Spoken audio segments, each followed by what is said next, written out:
पश्चिम आशियातील संघर्षाच्या पार्श्वभूमीवर इंधनावरील अवलंबित्व कमी करण्यासाठी इलेक्ट्रिक वाहतुकीला गती देतानाच इलेक्ट्रिक वाहनांचा स्वीकार आणि उत्पादनाचा वेग कायम ठेवण्यासाठी पीएम ई-ड्राईव्ह योजनेला केंद्र सरकारनं मुदतवाढ दिली आहे।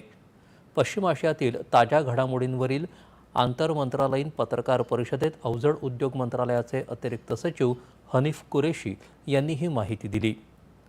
सरकार इलेक्ट्रिक वाहनांच्या उत्पादनाला आणि वापराला प्रोत्साहन देत आहे। हे केवळ ऊर्जा सुरक्षेच्या परिस्थितीच्या दृष्टीनेच नाही तर आत्मनिर्भर भारताच्या दिशेने एक पाऊल आहे। पीएम ई-ड्राईव्ह योजनेअंतर्गत 3 चाकी रिक्षांसाठीच्या अनुदानाची अंतिम मुदत जी पूर्वी मार्च 2026 होती ती आता 2 वर्षांनी वाढवून मार्च 2028 पर्यंत करण्यात आली आहे असं ते म्हणाले। इलेक्ट्रिक दुचाकींच्या अनुदानाची अंतिम मुदत देखील आणखी 3 महिन्यांनी वाढवून 31 जुलै 2026 पर्यंत करण्यात आली आहे असं कुरेशी यांनी सांगितलं। भारतीय ध्वज असलेल्या एलपीजी वाहक जगविक्रम जहाजानं 11 एप्रिलला होर्मुझची सामुद्रधुनी ओलांडली असून या जहाजावर सुमारे 20,400 मेट्रिक टन एलपीजी आणि 24 खलाशी आहेत।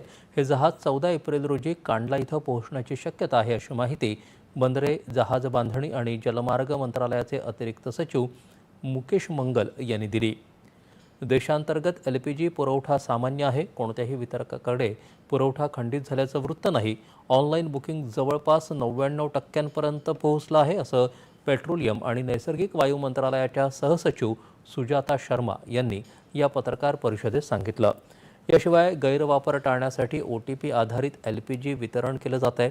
70% व्यावसायिक एलपीजी पुरवठा पूर्ववत झाला आहे असं त्या म्हणाल्या। पंतप्रधानांच्या निर्देशानुसार भारत आखाती देशांशी संबंध आणखी दृढ करत आहे असं परराष्ट्र मंत्रालयाचे प्रवक्ते रणधीर जयस्वाल यांनी सांगितलं।